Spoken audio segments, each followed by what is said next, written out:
36% Europe में है।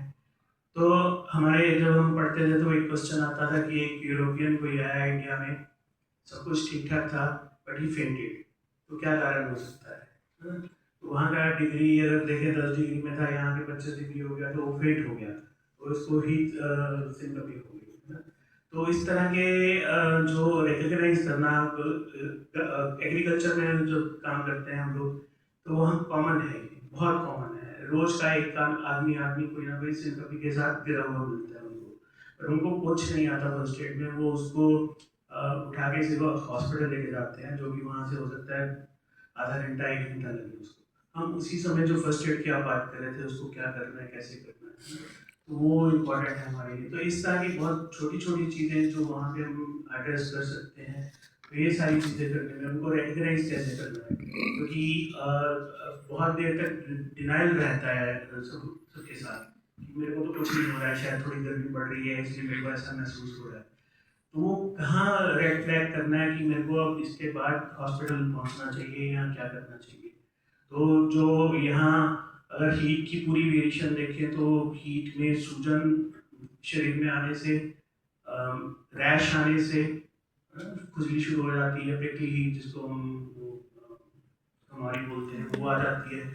फिर इसके साथ साथ आपका इसके बाद का जो आता है हीट क्रैम्प्स आने शुरू हो जाते हैं, फिर हीट टेक्नी है, फिर हीट एग्जॉशन है, फिर हीट स्ट्रोक आता है। तो इतने इस वेरिएशन के बाद जाके हीट स्ट्रोक की बारी आती है, जो कि बहुत मतलब उसके बीच में बहुत सारे रेड फ्लैग्स होंगे जहाँ पे वो काम किया जा सकता है कि उसको हीट स्ट्रोक तक बचाने से बचाया जा सकता है। हीट स्ट्रोक स्ट्रीट वेंडर्स में जो बहुत स्टर्नस मैनुअल वर्क नहीं कर रहे हैं उसमें बहुत पॉसिबिलिटी नहीं होगी, क्योंकि उसमें जो इसमें एक होता है कि आप बहुत स्टर्नस जो इंटरनल हीट जनरेट हो रही है आपकी जब स्टर्नस एक्टिविटी करते हैं, तो उसको डिसिपेट नहीं करते हैं, तब हीट स्ट्रोक की पॉसिबिलिटी है। पर जो एल्डरली, जैसे आप जो वीडियो में महिला दिखाई है, अगर वो एज 60 प्लस हो जाती है, 65 प्लस हो जाती है, तो विदाउट इवन स्टर्नस एक्टिविटी अगर वो हीट एक्सपोजर है, वहाँ पे विदाउट उसके भी हीट स्ट्रोक हो सकता है।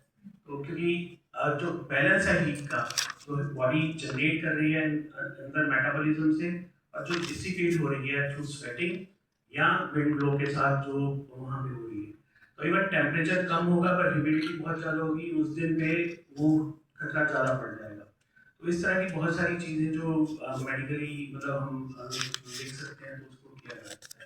इसके साथ साथ जिन लोगों को पहले से कार्डियोवास्कुलर कोई भी डिजीज है, ब्लड प्रेशर है, डायबिटीज़ है, एस्थमा है, या और कोई भी ऐसी जो पहले से चीज़ें हैं, वो हीट के कारण से, क्योंकि उनके ऑर्गन फंक्शन डैमेज होने शुरू हो जाते हैं हीट के कारण से, प्रोटीन जो है वो अपने आप में खत्म होना शुरू हो जाता है या स्टेबलाइज हो जाता है, जिसके कारण से उनके बाकी ऑर्गन सिस्टम पे भी इफेक्ट होना शुरू हो जाता है। क्लॉटिंग के चांस बढ़ जाते हैं, तो पल्मोनरी क्लॉटिंग मतलब जो क्लॉट बन के थक्का बन के खून का वो उसमें भी सडन डेथ का कारण बन सकता है। तो इस तरह की बहुत सारी चीज़ें हैं जो मेडिकल साइंस कहती है कि हीट के कारण से होती हैं और रिपोर्टेड है। तो वो सब रिकॉग्नाइज करने का तरीका और उसको मिटिगेट करने का तरीका, वहाँ लोकल फर्स्ट एड की ट्रेनिंग या लोकल आसपास के हॉस्पिटल में इसके बारे में।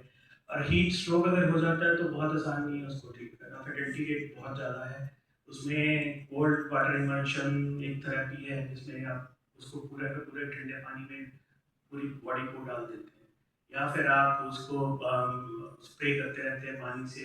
बहुत सारी थ्योरीज हैं, बहुत सारे मैकेनिज्म्स हैं, बट इफेक्टिव आपके यहाँ पे कैसा होता है, कौन सा होता है, उसको समझना पड़ेगा हमें। वहाँ लोगों को अगर गाइड करना है या हमारे पास की हेल्थ फैसिलिटीज़ को भी उसमें लूप में लेना है, तो वो करना पड़ेगा।